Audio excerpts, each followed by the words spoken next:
دیکھو صحابہ کو جو مقام حاصل ہے، صحابہ کی شان بیان کرے میرا اللہ، اور آج کا ہر ایرا غیرہ نتو خیرہ صحابہ کی شان میں گستاخی کر کے کیا سمجھتا ہے کہ ان کا درجہ کم ہو جائے گا؟ میرا اللہ جس کو بلند کرے اس کے شان کو، مقام کو، مرتبے کو کون نیچا کر سکتا ہے؟ صحابہ کرام کے بارے میں میرا اللہ نے کیا فرمایا؟ اولئک حزب اللہ، یہ سب کے سب اللہ کی جماعت ہے۔ الا ان حزب اللہ هم المفلحون، یہ سارے کے سارے اللہ کی جماعت، اور اللہ کی جماعت کامیاب ہوتی ہے۔ کسی کے کہنے سے کیا فرق پڑتا ہے؟ آسمان کی طرف، چاند کی طرف، سورج کی طرف منہ کر کے تھوکنے والا، اگر اس کو سورج کی روشنی نہیں لگتی تو وہ میرے اللہ کی قدرت ہے، اس کو تو میرے اللہ نے بلند کیا، اس کے اپنے چہرے پر تھوک آئے گا۔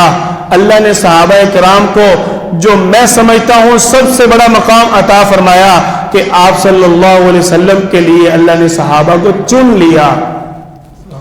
آج کوئی مولوی کے گھر پیدا ہو جائے، پیر صاحب کے گھر پیدا ہو جائے، لوگ اس کے ہاتھ چومتے ہیں، اس کے ادب کرتے ہیں، اس کا احترام کرتے ہیں۔ دیکھو ہم دنیا میں لوگوں کے پاس، پیروں کے پاس تعویذ لینے جاتے ہیں، اس تعویذ کے اندر ایک آیت، ایک لفظ لکھا ہوتا ہے جس سے ہم یہ کہتے ہیں کہ اللہ تعالی ہمیں شفا دیں گے۔ اس کو پیر مانتے ہو جو دنیا کے اندر ایک آیت لکھتا ہے، اور جس امیر معاویہ کو اللہ تعالیٰ نے قرآن لکھنے کے لیے منتخب کیا، اور جس امیر معاویہ کو آپ صلی اللہ علیہ وسلم اپنا کاتب وحی بنا لیا، اس کو پیر نہیں مانتے؟ یہ سوچنے کی بات ہے۔ یہ تو ایک صاف ستھری، عیاں، واضح اور روشن بات ہے۔ ہم تو یہی کہیں گے جس کے جی میں آئے وہ لے اس سے روشنی۔